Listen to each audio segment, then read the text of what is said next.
penting kalau aturno karena kita harus terlatih dengan hukum. Kalimatul wakif itu bimanzilati nasis. Makanya kalau wakaf itu berat sekali. Misalnya wakaf untuk masjid nggak boleh, untuk musola itu nggak boleh karena di bawahnya. Tapi kalau wakaf untuk musola dipakai masjid malah boleh. Itu sampai ada aturan. Merubah wakaf itu boleh kalau minal adna ilal a'la, dari rendah naik ke atas. Tapi kalau minal a'la dari atas ke rendah enggak boleh. Itu jelimet sekali kalau dampak bapak. Dan lucunya makanya saya tidak cocok yang contoh Hanafi Syafi'i tadi. Sebenarnya kalau kita mungkin contohnya kayak yang saya utarakan tadi. Di zaman akhir kan banyak firqah yang jelas-jelas ekstrim. Sing sitok darani misalnya tahlil sunat, sing sitok darani bid'ah. Ini kan nggak bisa disatukan. Tapi wong do lali wakife itu jenis apa ngono. Lan kula ning masjid sing wakife jenis anti tahlil. Kula pe tahlilan ya wedi wong ora ikhlas malah repot. Atau sebaliknya. Wakif itu punya posisi penting loh dalam bab wakaf. Dan tadi sampai dikatakan napa nasnya wakif itu bimanzilati nasis syaf. Makanya di Fathul Mu'in itu ada perdebatan. Kalau orang wakaf ke masjid kemudian dia ngomong gini Kiai Abu, untuk kemaslahatan masjid. Wah itu paling ngel-ngel wong. Tapi ngenakno panitia. Panitia kan kemaslahatan masjid bar Jumatan nono kultum ya oke gue nyangoni kiai. Maslahate bar Jumujum apa subuh nono kultum ya. Itu malah enak. Makanya kiai-kiai saiki pinter teng daerah kula kiai pinter ngerti wakaf. Wong awam mbah niki kagge masjid. Terserah nadir ya Pak ya. Nggih terserah. Mergo dene wedi. Wedi mengikat. Napa? Wedi mengikat. Lho kula nu ngrasakno Kang, kula sebagai wong sing seneng ngaji. Nggih seneng ngaji. Niku ngamal dhuwit yang tidak berbau untuk ilmu itu ya berat. Kula biasa tuku kitab kerdusan. Daerah tertinggal kula tukokno pesolatan, tak tukokno akidah lamun kerdusan tak bagi ning desa-desa tertinggal. Saya itu merasa nyaman karena ini ilmu akidah. Tapi misalnya kok krungu dhuwitku terus niku dikira rapat terus rapate ben gayeng makan-makan langsung ngeluh. Aku ora pakanan wis sirahku ngeluh. Dhuwit sing tak ngamal lo diku acara makan-makan. Apa ra ikhlas Ustaz amal lo ikhlas kok keberatan. Menawa wali ada sampai harus seneng mangan-mangan. Krungu dhuwite digo tuku kitab, aku ora kitab wis ngeluh. Kok ora iso maca. Iku wali ada iku dadi. Tapi apapun itu, posisi wakif ini biman zilatin nasyara ini yang harus. Ewa kalau suwon siapa saja yang ngaji saya, nah ono duit masjid yang sudah kelewat, usahakan jangan dipakai transaksi yang baru. Kalau ada pengajian, bikin urunan lagi. Karena yang sudah lalu ada yang diamalkan sesuai niat untuk fungsi yang lalu. Itu di Masjid Palangkaraya itu pernah ada takmirnya Palangkaraya mana itu Kalimantan. Ada di antara tamirnya saya kenal karena dia peneliti Islam, dia S2, dia pokoknya pinter lah, tiangnya pinter. Itu di saldo itu 700 juta, saldo itu 700 juta, itu suka. Di situ banyak sarjana Al-Azhar, banyak juga yang ulama lokal tanya, di antara yang ditanyakan saya, boleh nggak ke situ untuk masjid-masjid yang terbelakang, yang di daerah-daerah tertinggal, karena masjidnya itu sudah tidak butuh bantuan. Nah kalau itu bandingannya malah enak, boleh kata saya karena sama-sama masjid dua bandingannya nganggur sama dipakai. Tentu yang ngamal itu ingin ngamal karena ingin dipakai kan. Kemudian saking banyaknya saldo gak dipakai. Nah itu perbandingannya nganggur sama dipakai. Meskipun ada nas, ini tak amalkan masjid ini. Tapi kata ini kan bandingannya dipakai kan tetap. Paham ya? Sementara saking banyaknya saldo gak dipakai. Ada masjid-masjid daerah yang lah kalau itu saya milih gak apa-apa dipakai masjid-masjid daerah itu karena bandingannya itu nganggur sama dipakai. Paham ya? Jadi itu beda sekali. Terus sama-sama masjid. Tetap kalau sama-sama masjid kan bandingannya nganggur sama apa mana nak 700 juta ditabung ning bank. Duit dikelola terus rada di masjid. Malah panjang. Ya saya bilang ini ijtihad. Kamu tidak harus setuju. Cuma kalau saya dalam konteks ini bandingannya nganggur sama di. Pun kalau terang masalah akidah Ahlussunnah ya. Ini masalahnya terkait dengan tradisinya ulama. Kayak tadi ya.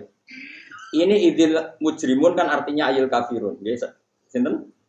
Orang-orang kafir. Sama dengan apa? Wa man jaa bisayyati fakubbat wujuhum finnar. Siapa saja sing nglakoni sayyi'ah keelean mesti dijungkelno ning neraka. Kubat itu dijungkelno.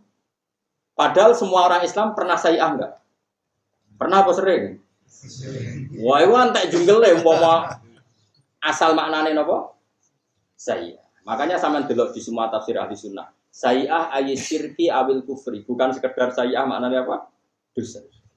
Ada lagi ayat yang walai satit taubatu lil ladzina ya'malunas sayyi'ah hatta idza hadara ahadahumul mautu qala inni tubtul ana. Saiki sampean tak bedheki. Orang mukmin yang dosane gede kaya apa iso tobat ora?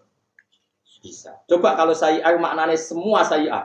Ayat itu berarti maknanya piye? Walaisat lan ora sah utawa ora ono apa atau batu tobat. Ora sah lil ladzina ya'malunas sayyi'at, bagi siapa saja yang pernah melakukan beberapa keburukan. Padahal untuk beberapa hanya butuh 3 kali. Jamak itu butuh berapa kali? Salam pembiro. Oh ribuan. Sedina wis esuk ora belajar bojo salah, ngamuk bojo salah, turu wae blondo salah. Ibu ora krungu. Itu andaikan sayyi'ah di situ maknanya tidak kemusyrikan, berarti maknanya itu siapa saja yang pernah berbuat sayyi'ah kesalahan dan jumlahnya sudah banyak maka tidak berhak tobat. Mengayati wali satit taubatu lil ladzina ya'malunas. Sehingga ulama ahli sunnah itu khas kalau menafsirkan ayat seperti ini sayyi'ah artinya syirik kafir, bukan sekedar mutlakul dzambi atau mutlakul maksiyah, sekedar dosa atau sekedar maksiat. Nah Imam Suyuti itu termasuk imam yang konsisten gitu. Dia nggak pernah keliru ketika nafsiran syariah.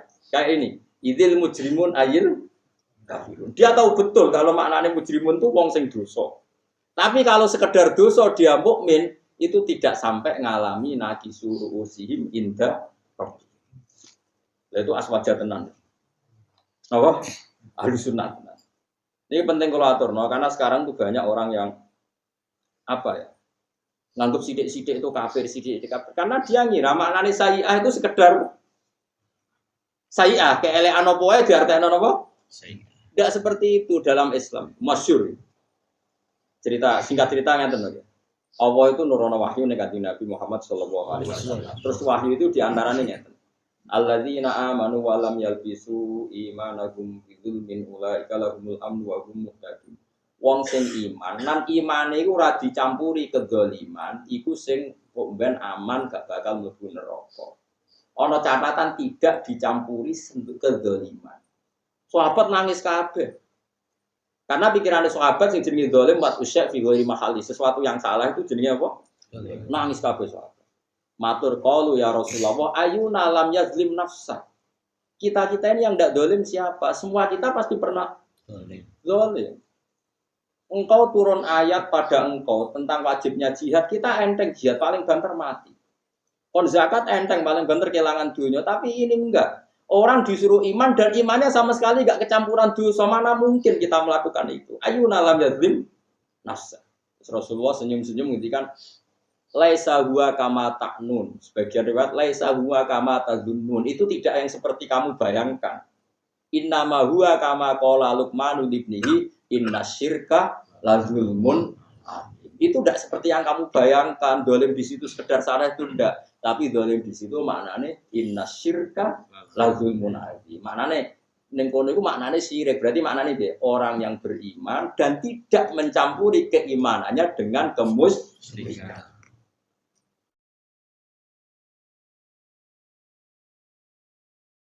Ini penting kulatur. No. Jadi kamu nggak boleh maknani Quran pakai kamus, tidak boleh. Sayyi'ah, boleh sayyi'ah. Kemudian kamusnya bahasa Indonesia kejelekan. Barang maknani Quran sayyi'ah. Lafaz sayyi'ah maknani. Ini yang ahli tafsir kok nganggo kamus. Tidak boleh. Mulane kriminal tenan. Quran kok terjemah nganggo model bodoh itu kriminal. Ora oleh kan. Mergo nek mbok maknani sayyi'ah keelean berarti wong sing tau elek. Iku mesti fakubat. Padahal ning ayat iku mufrad kan malah. Wa man jaa bis sayyi'ati Fakubat musitok. Siapa saja pernah satu kali saja salah, fakubat ujung final pasti dijungkalkan. Ya prono kowe salam ping piro? Mungkin ini salah pun muridnya. Makanya kita harus konsisten dalam mempertahankan akidah Ahlussunnah wal Jamaah. Mergo iku hadis sahih ning Bukhari ning Muslim ketika sahabat mengira artinya zulmin adalah dosa, kanjeng Nabi ngendikan laisa huwa kama ta'nun itu tidak yang seperti kamu maknani. Innama huwa kama qala Luqman ibnihi innasyirka la zulmun. Jadi maknane salah itu adalah tembus bon clear ya. Mulane temen iki Imam Suyuti idzil mujrimun ditafsiri kafir. Mau coba malah mbok protes. Mujrimun itu lafaz umum, maknanya siapa saja yang dosa. Kenapa menjadi sempit jadi kafirun? Pertanyaanku kenapa otak kamu yang jadi sempit? Cara tau ngaji kecangkeman. Kalau sering diundang narasumber jadi tafsir, tapi kalau jarang angger resem pembandingnya ra level rata. Ora krana sombong, mari mantul. Wong kene sing hafal Qur'ane ra mlete kono ra hafal kok mletene ra karuan. Ulama dulu itu kurang berani menafsirkan, harusnya berani. Wong dhisik duwe khosyah di takwa ape ra duwe. Lane ke wani wae wong nekat. Sembrono. Maknane Quran ora koyo ra iso mbok kamusno terus saya golek ning kamus kejelekan terus wa man jaa bisa siapa melakukan kejelekan fakubat tujuh benar pasti jungkal ning neraka. Yo kacau. Saya di situ itu artinya kemusyrikan. Itu gak ada ayat wali satit taubatu lilladzina ya'malunas sayyi'at. Coba kalau saya di situ artinya kejelekan. Siapa saja yang pernah berbuat jelek sudah enggak bisa. Kacau enggak? Kacau dan itu khorqun lil ijma itu menentang ijma. Jelas ijma ulama angger wong mati iku cek berhak napa? Makanya ini ekstrim ya. Seperti ini kita harus kuat, lebih kuat lagi ketimbang saya. Teman harus lebih kuat. Pemene wong nak alim kan kan luwih nekat, harus lebih kuat. Wong ge, Bang. Wong orang alim itu penting. Wong alim itu repot, kakek hati-hati. Mulane premanem manfaatno.